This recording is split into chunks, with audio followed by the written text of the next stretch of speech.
আজকে হচ্ছে শুভ বিজয়া দশমী। তো সবাইকে শুভ বিজয়া দশমীর প্রীতি শুভেচ্ছা এবং আন্তরিক ভালোবাসা এবং বড়দের সহস্র প্রণাম এবং ছোটদের অসংখ্য ভালোবাসা দিয়ে আজকের এই ভিডিওটি শুরু করছি। তো আজকের এই ভিডিওর টপিকটি আশা করি বুঝতে পেরেছো। আজকের এই ভিডিওয়ে আমি তোমাদের সঙ্গে ঝুমরা তাল বা বোল বা বাণী এই টপিকটা বা এই বিষয়টা নিয়ে আজকে তোমাদের সঙ্গে আলোচনা করব বা এই বিষয়ের আজকের এই ভিডিওটি তোমাদের সঙ্গে শেখাবো। ঠিক আছে, তাই যারা নতুন তবলাবাদক আছো, একেবারে নতুন তবলা শিখছো, ঠিক আছে, তাদের জন্য কিন্তু এই বোলটা অত্যন্ত প্রয়োজনীয় এবং একটা গুরুত্বপূর্ণ বোল। এবং তুমি যদি একটা তবলাবাদক হতে চাও তাহলে কিন্তু তোমার এই বোলটা কাজে লাগবে। এবং তুমি যদি এখন নতুন নতুন গানের সঙ্গে সঙ্গত করো, প্র্যাকটিস করছো, তাহলেও কিন্তু তোমার জন্য আজকের এই বোলটা অত্যন্ত প্রয়োজনীয় একটা বোল হবে। ঠিক আছে, তাই মনোযোগ দিয়ে ভিডিওটা সম্পূর্ণ দেখো, স্কিপ করবে না। স্কিপ করলে কিন্তু আলটিমেটলি লসটা হবে তোমার। ঠিক আছে, তাই স্কিপ করবে না, ভিডিওটা সম্পূর্ণ দেখো।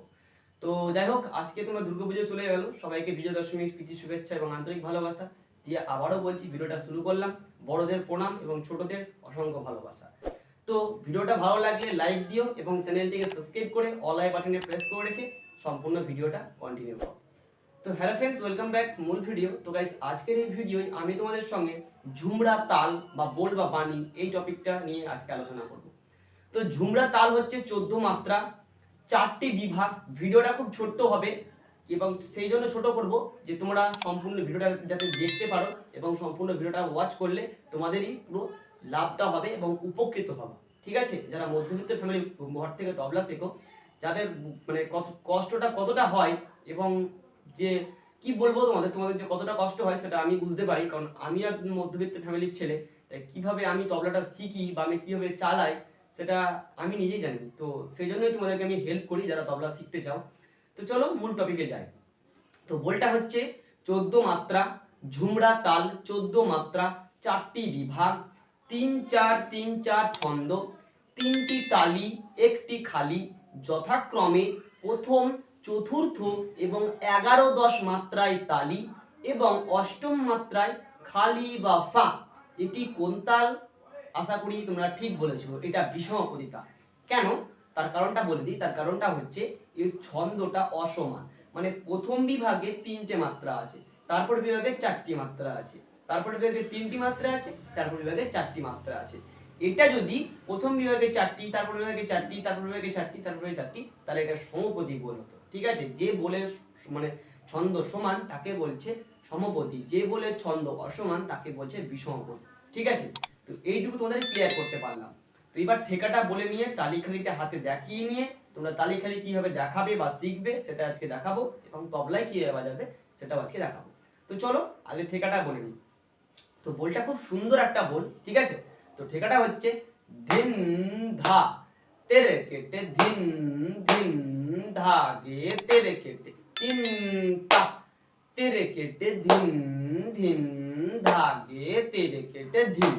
তো চলো আমি আগে তালি খেলাটা দেখিয়ে নিই, তারপর তোমাদের আমি তবলায় বাজিয়ে দেখাবো।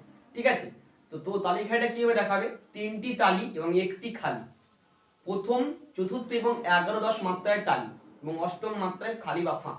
ঠিক আছে, দেখো ধিন, হাতের তালির আওয়াজ, এই ধিন আওয়াজটা জোরে করার চেষ্টা করবে, তাতে কিন্তু তোমাদেরই ভালো এবং এটা তোমাদের কিন্তু পরীক্ষা যখন দেবে তখন তোমার এটা কাজে লাগবে। ঠিক আছে, ধিন ধা তেরে কেটে ধিন ধিন धागे तेरे केटे तीन ता तेरे केटे धिन धिन धागे तेरे केटे धिन धिन। ঠিক আছে, ধিন ধা তেরে কেটে ধিন ধিন ধাগে তেরে কেটে তিন, সরি 3, কারণ 3টা হচ্ছে অষ্টম মাত্রা, 3 তা তেরে কেটে ধিন ধিন ধাগে তেরে কেটে ধিন। তো এবার আমি তবলায় বাজিয়ে দেখাবো। তো ঝুমরা তাল খুব সুন্দর একটা তাল। তো চলো বাজানো যাক। দেখো ধিন ধিন মানে তা, এই তা ধিন একসঙ্গে পড়বে ঘ ঘ গ ঘ গ, তাই ঘ এ হাতে ঘ হচ্ছে, হাতে গ হচ্ছে। ঠিক আছে, তাহলে ধিন, এই যে গাব এই আঙ্গুলটা জাস্ট কেবল ধিন ধিন তুমি আস্তে আস্তে প্র্যাকটিস করলে তোমার হাতেও ঠিক চলে আসবে, ঠিক আছে?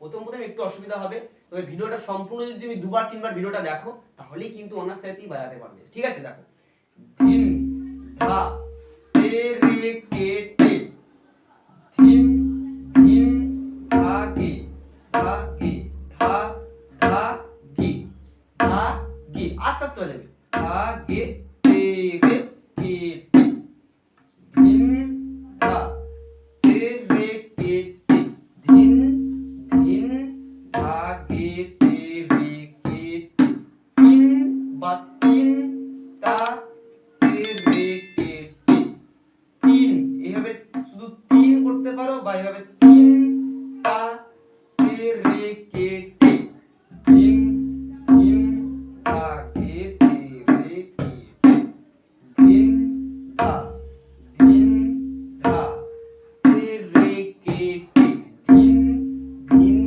তা গে তে রে কে টে, তিন বা তিন তা তে রে কে টে, তিন তিন তা গে তে রে কে টে, তিন তিন তা তে রে কে, তিন তিন তা গে তে রে কে, তিন তা তে রে কে টে, তিন তিন তা গে তে রে কে টে, তিন। তুমি যখন নতুন নতুন বলটা বাজাবে বা প্র্যাকটিস করবে, বা তোমার কাছে যখন কোনো নতুন একটা বল, ধরো তুমি শিখছো যে বলটা, ধরো নতুন, তুমি সে বিষয়ে কোনো জানো না, বা বল বা বাণী ধরো তুমি নতুন বলে না, তুমি যখন বাজাবে তখন আস্তে আস্তে বিড়বিড় করে হলেও মুখে বলবে, এবং যখন তুমি নতুন তবলা শিখবে তখন কিন্তু মুখে বলবে, ধিন ধা তে রে কে টে,